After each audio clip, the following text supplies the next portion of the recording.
Да, Sabine.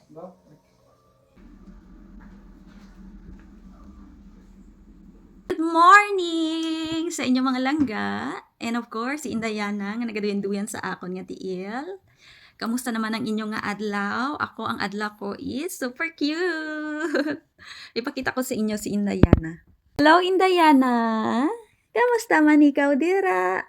Mabuot kay wala siya nagahibi. Tapos may ara siya nga munyika. Ginba kalinis ang akon nga ugangan para sa iya nga mahal nga apo. Kag nagustuhan man ang isang akon nga bata kay ginahampang-hampangan niya man. Super tahimik ni Indayana ngayon and later alis kami kasi imimit namin yung magde-decorate sa aming event, sa aming reception and sa simbahan. And we are so excited para sa binyag ng aking anak kasi alam niyo naman, pag first time mom tayo, we are very excited sa mga kaganapan sa buhay ng ating mahal na anak. Yung binyag kasi ng aming anak, ginawa namin siya sa hotel. It's because madami kaming bisita sa side ng ninang namin. So, yung house namin is hindi siya ma-occupied ng mga tao kasi nga maliit lang. Ang kagandahan lang dito kapag nag-party ka, like binyag and kasal, yung mga expenses mo na ginamit sa okasyon is maibabalik din sa'yo kasi nga yung binibigay ng mga tao na nag-attend sa party mo is pera. So, we are so excited for my Onika Iha, At yung bibili pala ng damit ng aking anak is hindi kami, yung kanyang ninang. Kasi yun yung kanilang tradisyon. Na dapat yung ninang ang bibili ng mga gamit ng bata para sa binyag. And siya din yung magpapabihis ng bata doon sa simbahan kasi nga ilulublob itong aking tunakis sa kanyang tubig.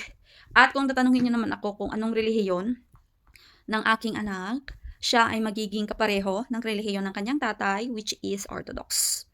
At kung tatanungin nyo naman ako kung okay lang ba sa akin okay lang. Wala talagang problema about religion. No matter what is the religion ng aking mag-ama, is okay lang. As long as mananatili akong Catholic. Yun, kasi nga Katoliko ako. Ready na pala kami ng aking Junakis para lumabas at ito nga yung aking OOTD. Nandito na pala kami sa sasakyan, tapos tingnan nyo naman, napaka-cute na si Indayana. Yung aking biyanan isumama sa amin kasi later siya yung magbabantay ng aming anak sa sasakyan. Dumaan pala kami dito sa isang store kasi napag-isipan naming mag-asawa kahit yung aking biyanan, napibili na lang kami ng bagong damit ng aking asawa na isusuot niya sa party. Nakakita nga kami dito ng susuotin ng aking asawa na swak sa aking panlasa. Sa store na ito is marami ka talaga pagpipilian, especially kapag pupunta ka sa party. Pero yung store na ito is para lang sa panglalaki.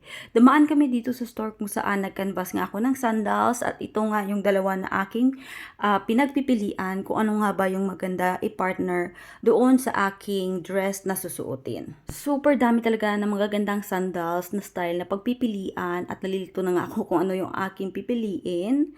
And finally, naka-choose na nga ako kung ano ba talaga yung maganda na i-partner sa aking susuotin.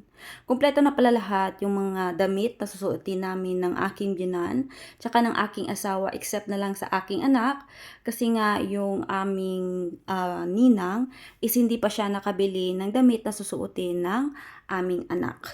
Uuwi na kami at ihatid lang namin yung aking biyanan at yung aking anak sa bahay. Nandito na nga kami sa place kung saan namin imimit yung organizer na mag-decorate ng aming event at nandito kami sa building kung saan before daw ito ay bangko. Dumating na yung imimit namin na event organizer dito. So, sinalubong lang siya ng aking asawa. Iniwan namin yung aking Junaki sa aking ugangan kasi mabilis lang naman yung meeting na to. Tapos na yung aming pag-uusap sa aming event at tatawag na lang sila kapag malapit na yung date ng aming binyag. At ito na nga, uuwi na kami sa aming bahay. We are home na and our machine is not clean. So, we just home.